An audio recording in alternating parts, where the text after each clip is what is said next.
ശബരിമല സ്വർണ്ണക്കൊള്ള, അതിൽ SIT നൽകിയ റിപ്പോർട്ട്, അതൊക്കെ തന്നെയും വലിയ ചർച്ചയാകുന്നുമുണ്ട്. ഈ ആടിയ ശിഷ്ടം നെയ്യിന്റെ അതിന്റെ വിതരണത്തിൽ സംഭവിച്ച ക്രമക്കേട്, അതിൽ വിജിലൻസ് പരിശോധന നടത്തിയിരുന്നു, സന്നിധാനത്തുൾപ്പെടെ പരിശോധന നടത്തിയിരുന്നു. ഇതാ ആടിയ ശിഷ്ടം നെയ്യ് വിതരണത്തിൽ ലക്ഷങ്ങളുടെ ക്രമക്കേട് നടന്നു എന്നതാണ് വിജിലൻസിന്റെ കണ്ടെത്തലായി വരുന്നത്. രേഖകൾ കൃത്യമായി സൂക്ഷിക്കാത്ത ദേവസ്വം ബോർഡിന്റെ നടപടി തട്ടിപ്പിന്റെ വ്യാപ്തി കണ്ടെത്താൻ തടസ്സമാകുന്നുവെന്ന് വിജിലൻസ് ഇപ്പോൾ കോടതിയെ അറിയിച്ചിരിക്കുകയാണ്. ഇതുവരെ 36 ലക്ഷത്തിലധികം രൂപയുടെ ക്രമക്കേടാണ് കണ്ടെത്തിയത്.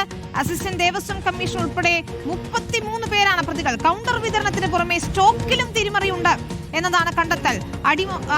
ഇതിൽ ഹരിമോഹനാണ് ചേരുന്ന വിശദാംശങ്ങളുമായി. ഹരി, ഈ ആടിയ ശിഷ്ടം നെയ്യ് കൊള്ളയിൽ അതിൽ അടിമുടി ക്രമക്കേട് എന്നതാണോ വിജിലൻസ് ഇപ്പോൾ പരിശോധനയ്ക്കൊടുവിലും കണ്ടെത്തിയിരിക്കുന്നത്?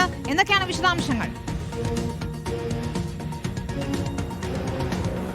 വിനിത, തീർച്ചയായിട്ടും അതിൽ ക്രമക്കേടുണ്ട് എന്നുള്ളതിനപ്പുറത്തേക്ക് ദേവസ്വം ബോർഡിന് കീഴിൽ കൃത്യമായി ഒന്നിനും കണക്കില്ല എന്നുള്ളതാണ് പരിശോധനയിൽ വിജിലൻസ് കണ്ടെത്തിയിരിക്കുന്നതാണ് ഏറ്റവും ഗൗരവകരമായിട്ടുള്ള കാര്യം. അതായത് 36 ലക്ഷം രൂപയുടെ ക്രമക്കേട് ഇതിൽ നടന്നിട്ടുണ്ട് എന്ന് പറയുമ്പോൾ തന്നെ ഇതിനപ്പുറത്തേക്ക് കൂടുതൽ ക്രമക്കേടുകൾ ഉണ്ടാകാൻ സാധ്യതയുണ്ട് എന്നുള്ള സൂചന കൂടിയാണ് വിജിലൻസ് നൽകുന്നത്. അതായത് ഈ ആടി ശിഷ്ടം നെയ്യ് കൊടുത്തതുമായി ബന്ധപ്പെട്ടുകൊണ്ട് ഉള്ള പണം ദേവസ്വം ബോർഡിലേക്ക് കൃത്യമായി എത്തിയിട്ടില്ല എന്നുള്ളതാണ് ക്രമക്കേടായി ആദ്യഘട്ടത്തിൽ പറഞ്ഞിരുന്നത്. പക്ഷേ ഈ നെയ്യ് വാങ്ങിയവരുടെ ഒരു പട്ടികയോ അല്ലെങ്കിൽ നെയ്യ് ബുക്ക് ചെയ്തിട്ട് വാങ്ങാതെ പോയവരുടെ പട്ടികയോ ഒന്നും തന്നെ നിലവിൽ ദേവസ്വം ബോർഡ് സൂക്ഷിക്കുന്നില്ല എന്നുള്ളതാണ് പ്രധാനപ്പെട്ട കാര്യം. മാത്രമല്ല ആടി ശിഷ്ടം നെയ്യുടെ കണക്ക് പോലും കൃത്യമായിട്ടല്ല സൂക്ഷിച്ചിരിക്കുന്നത് എന്നുള്ളതാണ് മനസ്സിലാക്കാൻ സാധിക്കുന്നത്. ഇതിൽ 13,679 പാക്കറ്റ് നെയ്യാണ് ഈ വിറ്റ വകയിൽ, അതായത് 13,679 പാക്കറ്റ് നെയ്യ് വിറ്റ വകയിലുള്ള പണമാണ് ലഭിക്കാനുള്ളത് എന്നുള്ളതായിരുന്നു പ്രാഥമികമായിട്ടുണ്ടായിരുന്ന കണ്ടെത്തൽ. പക്ഷേ അതല്ല, അതിനും അപ്പുറത്തേക്ക് ആ കണക്കുകൾ വരും. ആ കണക്കുകൾ കൃത്യമായിട്ട് ലഭിക്കുന്നില്ല അല്ലെങ്കിൽ ലഭിച്ചിട്ടില്ല എന്നുള്ളതാണ്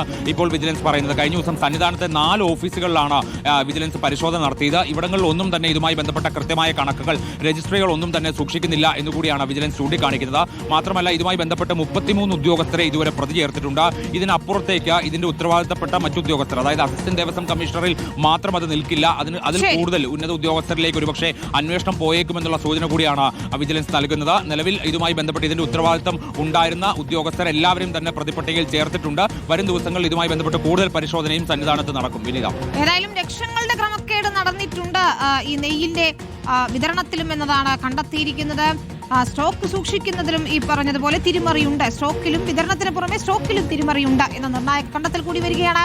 ഹരിമോഹനാണ് വിശദാംശങ്ങൾ നൽകിയത്. ഇപ്പോൾ വരുന്ന